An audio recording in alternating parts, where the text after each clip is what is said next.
Pada waktu ini sekolah berada dalam cuti pertengahan tahun dan sesi persekolahan berikutnya mengikut takwim akan bermula pada 13 Jun untuk negeri kumpulan A dan 14 Jun untuk negeri-negeri dalam kumpulan B.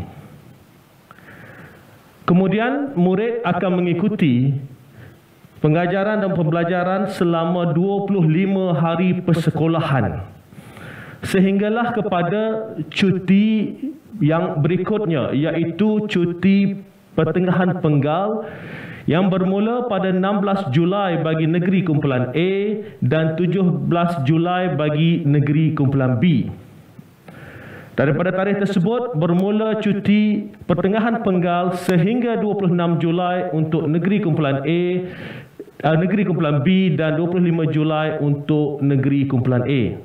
Jadi itulah takwim atau jadual penggal persekolahan yang ada dan berkuat kuasa pada hari ini.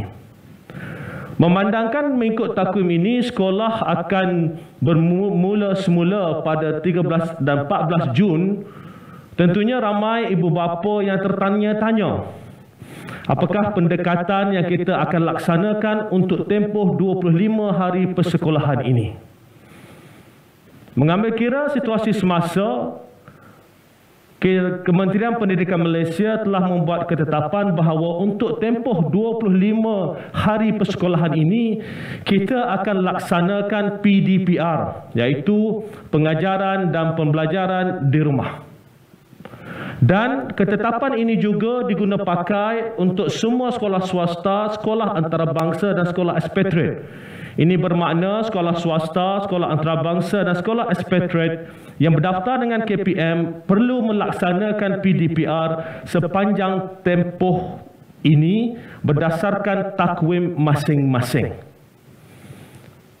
Jadi saya harap jelas bahawa selepas sekolah mula dibuka semula pada 13 Jun di negeri kumpulan A dan 14 Jun di negeri kumpulan B, kita akan laksanakan PDPR untuk tempoh 25 hari persekolahan.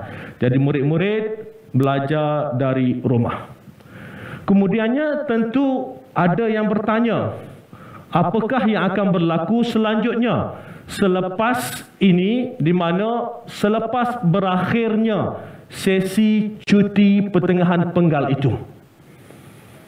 Untuk makluman ibu bapa dan anak-anak sekalian, Kementerian Pendidikan akan memaklumkan kepada ibu bapa dan murid sekurang-kurangnya seminggu sebelum persekolahan bermula tentang apakah pendekatan selanjutnya berdasarkan situasi yang ada pada waktu itu. Jadi secara keseluruhannya, kalau saya boleh jelaskan bahawa pada waktu ini sekolah sedang bercuti, kemudian tamat saja cuti pertengahan penggal, sekolah akan diteruskan, tetapi secara PDPR di rumah untuk tempoh 25 hari persekolahan. Kemudian pada 16 Julai hingga 25 Julai ada satu lagi cuti pertengahan penggal dan kemudiannya akan dibuka semula selepas 25 dan 26 Julai. Sama ada ataupun apakah pendekatan pada waktu itu kita akan umumkan sebelum sekolah dibuka pada 25 dan 26 Julai nanti, seminggu sebelum sekolah dibuka. Kemudian saya ingin menyentuh sedikit tentang PDPR. Dalam konteks ini ada beberapa perkara yang ingin disentuh, terutamanya kurikulum, tentang tiwi pendidikan dan juga tentang sokongan untuk murid, guru dan juga ibu bapa. Saudara-saudari sekalian, kami menerima banyak pertanyaan tentang kurikulum. Ada yang tanya, mengapa tak pendekkan kurikulum? Mengapa kita tak potong kurikulum? Mengapa kita tak beri tumpuan kepada subjek-subjek tertentu? Ingin saya beri penjelasan di sini bahawa secara umumnya kita telah laksanakan penjajaran kurikulum pada tahun lalu bagi membolehkan kandungan kurikulum itu disusun kepada 3 komponen utama. Komponen pertama adalah kita panggil kandungan asas. Yang ini adalah kandungan ataupun kemahiran asas, nilai asas yang perlu dikuasai oleh semua murid. Maknanya, guru-guru dengan kepakaran mereka akan memastikan murid-murid dapat menguasai kandungan asas ini. Selain daripada kandungan asas ini, kita ada kandungan tambahan dan kemudian kita ada kandungan pelengkap. Selepas guru memastikan murid-murid menguasai kandungan asas, sekiranya ada masa guru-guru akan memberi tumpuan kepada kandungan tambahan dan seterusnya. Sekiranya masih ada masa, guru-guru akan memberi tumpuan kepada kandungan pelengkap dan melengkapkan secara keseluruhannya. Namun begitu, untuk setiap tahap murid itu ataupun untuk setiap ketingkatan murid itu telah ada kandungan-kandungan asas yang perlu dikuasai oleh mereka, dan inilah merupakan komponen utama. Apa yang penting yang kita ingin tekankan di sini bahawa setiap guru mengetahui tentang kemampuan dan juga kebolehan anak didik mereka. Guru lebih mengetahui, dan ini akan membolehkan guru-guru menyusun perancangan supaya kandungan-kandungan, khususnya kandungan asas itu dapat dikuasai oleh murid-murid mengikut pendekatan yang terbaik. Saudara-saudari sekalian, apabila kita bercakap tentang PDPR, kita sentiasa jelaskan semenjak kali pertama PDPR dilaksanakan bahawa PDPR ini dilaksanakan berdasarkan kesesuaian guru dan murid. Kerana kita sedar guru ada kekangan masing-masing, murid ada kekangan masing-masing. Guru lebih mengetahui dan mengenali murid-murid mereka. Sebab itu kita jelaskan bahawa apa yang perlu dilaksanakan dalam PDPR adalah berdasarkan kesesuaian guru dan murid. Pagi tadi saya mendapat satu mesej daripada ibu bapa yang bertanya, kata, kalau boleh KPM janganlah gunakan lagi manual PDPR 2.0 sebab dalam tu terlalu banyak subjek yang perlu diikuti di sepanjang PDPR. Ingin saya jelaskan di sini bahawa seperti mana yang telah dijelaskan oleh kementerian banyak kali, manual PDPR 2.0 itu adalah hanyalah satu panduan untuk membolehkan guru dan ibu bapa melihat secara keseluruhan apakah kaedah yang boleh digunakan dan apakah keadaan yang paling optimum yang boleh dilaksanakan. Namun tidak semestinya dilaksanakan sebiji segolek, orang kata, seperti mana yang diletakkan di dalam manual itu. Ada yang kata pada saya, contoh itu menunjukkan terlalu banyak subjek yang perlu dilaksanakan. Seperti mana kami jelaskan sebelum ini, ianya adalah satu contoh bagaimana sekiranya subjek-subjek diletakkan dalam keseluruhan tempoh pengajaran dan pembelajaran tersebut. Sekali lagi saya ingin tegaskan, apa yang diberikan itu adalah contoh dan guru lebih mengetahui apakah pendekatan yang terbaik tentang kurikulum yang akan diajar oleh mereka. Sebab itu, saudara-saudari, apa sahaja yang kita laksanakan dalam kurikulum ini, tumpuan utama adalah kepada kemenjadian murid secara keseluruhannya. Jadi, saya amat berharap penjelasan ini dapat memberi gambaran yang lebih luas pada ibu bapa bahawa secara umumnya kurikulum itu telah dijajarkan bagi membolehkan komponen-komponen utama dalam setiap mata pelajaran itu diberi tumpuan dan bagi membolehkan guru-guru memilih apakah kaedah dan pendekatan yang paling sesuai.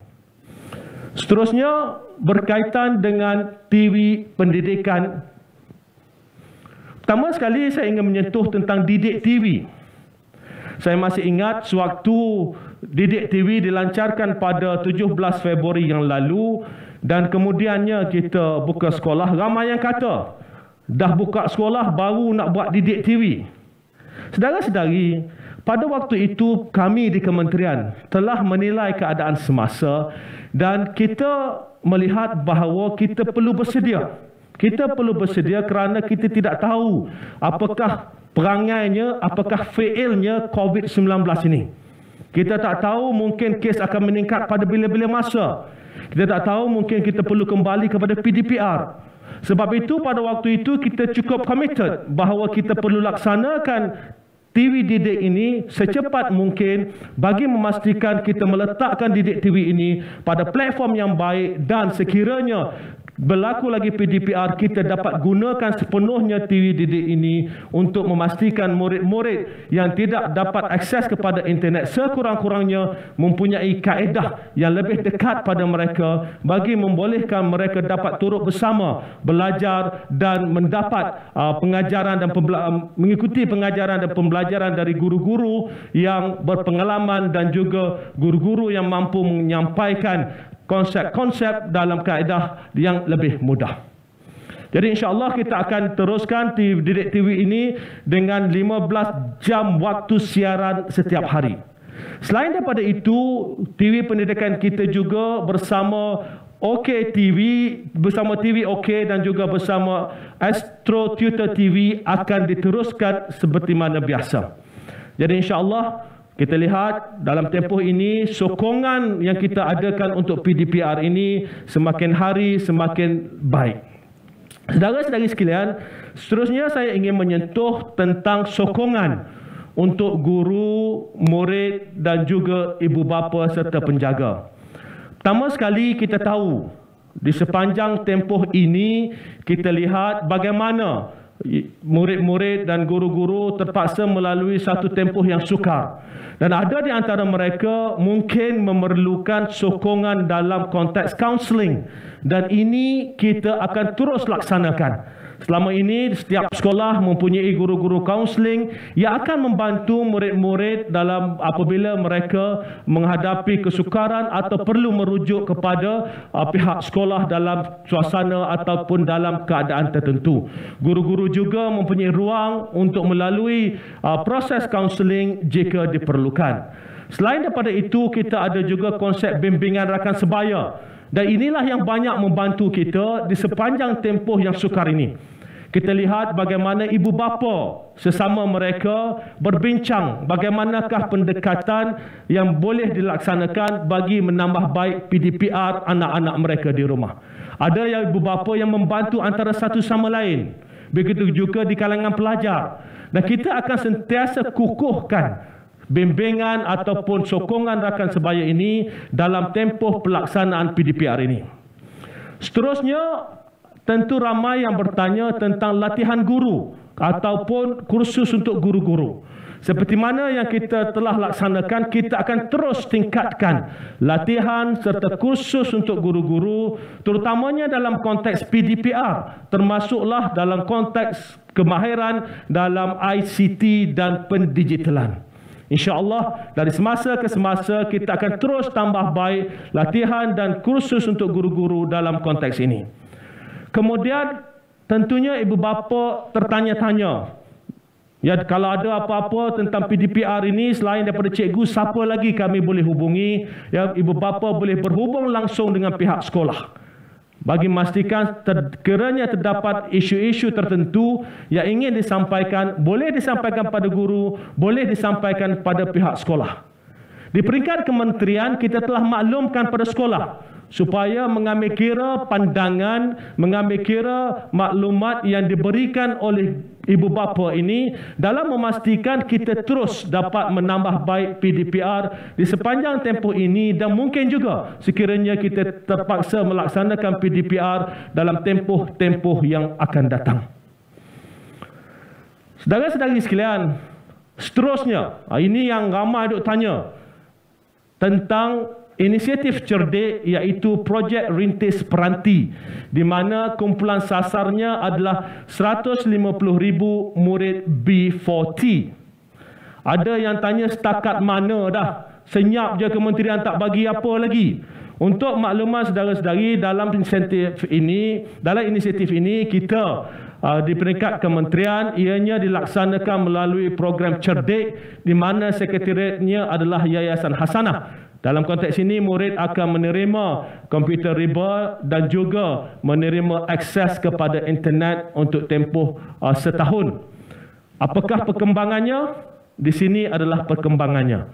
Sebanyak 12,887 unit telah diagihkan ke 95 buah sekolah dalam 51 PPD di seluruh negara. Yang kedua, 40,290 unit. Agihan ini dijangka akan selesai selewat-lewatnya pada 12 Jun 2021. Kita dalam proses untuk mengagihkan lebih 40,000 unit ini selewat-lewatnya pada 12 Jun. Dan apa yang berlaku kepada bakinya, insya-Allah agihan ini akan selesai untuk baki lebih 96,000 unit pada akhir bulan September 2021. Saya harap penjelasan ini dapat memberikan sedikit makluman tentang apakah keadaan berkaitan dengan agihan 150,000 buah peranti di bawah konsep ataupun di bawah tabung cerdik. Seterusnya adalah berkaitan dengan rayuan sekolah khusus. Tentunya ibu bapa yang mana telah membuat rayuan untuk kemasukan anak-anak mereka ke sekolah khusus tertanya-tanya macam mana bila nak tahu, kalau dah tahu pun bila nak daftar, kalau nak daftar pun macam mana nak daftar, sekolah tengah tutup. Untuk makluman saudara-saudari sekalian, pendaftaran ataupun semakan keputusan sekolah khusus untuk SBP, Sekolah Berasrama Penuh, SMKA, Sekolah Menengah Kebangsaan Agama, College Vocational KV, Sekolah Menengah Teknik SMT dan Sekolah Menengah Pendidikan Khas Vocational SMPKV. Persemakannya boleh dibuat pada 8 Jun 2021 dan pendaftaran kemasukan akan dilaksanakan secara atas talian. Jadi pendaftaran untuk kumpulan A 13 Jun, untuk kumpulan B 14 Jun. Apa yang akan berlaku? Murid-murid yang berjaya dalam rayuan ini akan mendaftar diri pada tarikh tersebut dan boleh melaksanakan PDPR bersama-sama murid-murid yang telah ada di sekolah khusus tersebut. Seterusnya, soalan yang banyak ditanya adalah tentang SPM 2021. Kita telah umumkan bahawa keputusan SPM 2020 akan diumumkan pada 10 Jun 2021. Calon-calon SPM 2021 tertanya-tanya bila pula mereka akan menduduki peperiksaan SPM 2021. Untuk makluman adik-adik semua, tarikh ataupun tempoh peperiksaan untuk SPM 2021 adalah seperti berikut. Untuk ujian lisan dan amali sains, ujian ini akan dilaksanakan dalam bulan Februari 2021. Untuk peperiksaan bertulis, ianya akan bermula pada bulan Mac 2021. KPM mengambil keputusan untuk membuat ketetapan ini mengambil kira keadaan semasa dan juga mengambil kira cabaran yang perlu dilalui oleh calon-calon SPM 2021. Pengalaman kita dalam menguruskan SPM 2020 membolehkan kita menganjakkan tempoh ataupun tarikh pelaksanaan SPM 2021 ke tahun 2022 dan dalam konteks ini pada bulan Mac, dan kita yakin segala proses berkaitan dengan SPM 2021 ini akan dapat berjalan dengan lancar seperti mana kita telah berjaya melaksanakan SPM 2020. Saudara-saudari sekalian, saya rasa itu sahaja maklumat yang ingin saya sampaikan, dan saya dimaklumkan sahabat-sahabat media kita ada bersama, dan saya buka kepada soalan. Silakan.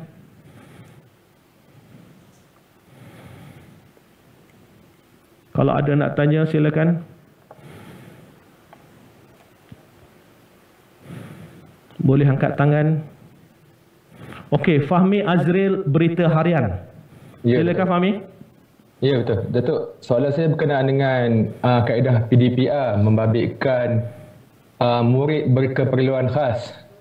Yang mana saya ada dapat juga maklumat, ada juga rungutan daripada ibu bapa. Mereka tidak mampu untuk melaksanakan PDPR untuk anak-anak istimewa mereka di rumah. Dan ada juga yang mahu KPM membuka kelas ataupun sekolah khas untuk murid berkeperluan khas sahaja. Apa komen Datuk mengenai perkara ini? Terima kasih. Okey, terima kasih. Kita sedar tentang cabaran yang perlu dilalui oleh ibu bapa dengan anak-anak berkeperluan khas. Dalam konteks ini, seperti mana yang ditanya oleh Fahmi tadi, apakah pendekatan kita dan apakah kita tahu bahawa ianya merupakan satu cabaran besar. Ini merupakan satu cabaran yang kita amat tahu, kita amat sedar, dan kita yakin bahawa guru-guru kita akan terus bersama-sama dengan ibu bapa untuk membuat yang terbaik. Tentang sama ada boleh dibuka ataupun tidak, itu tertakluk kepada keputusan Majlis Keselamatan Negara berkaitan dengan sektor pendidikan. Namun pada waktu ini, inilah pendekatan yang kita akan gunakan, insyaAllah. Terima kasih. Ada lagi? Silakan. Soalan seterusnya.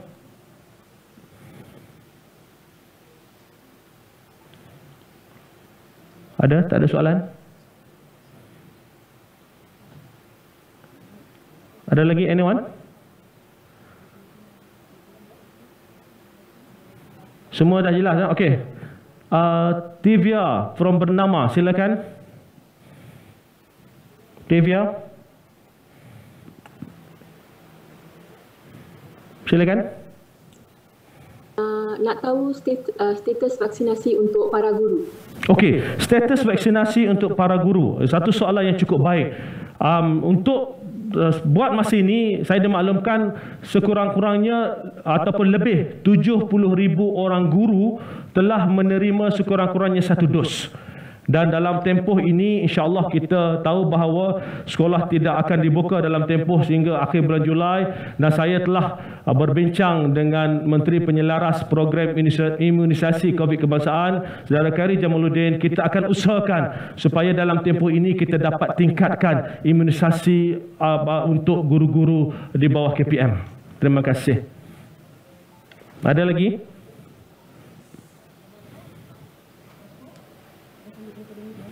Saudara Kogahchi, silakan.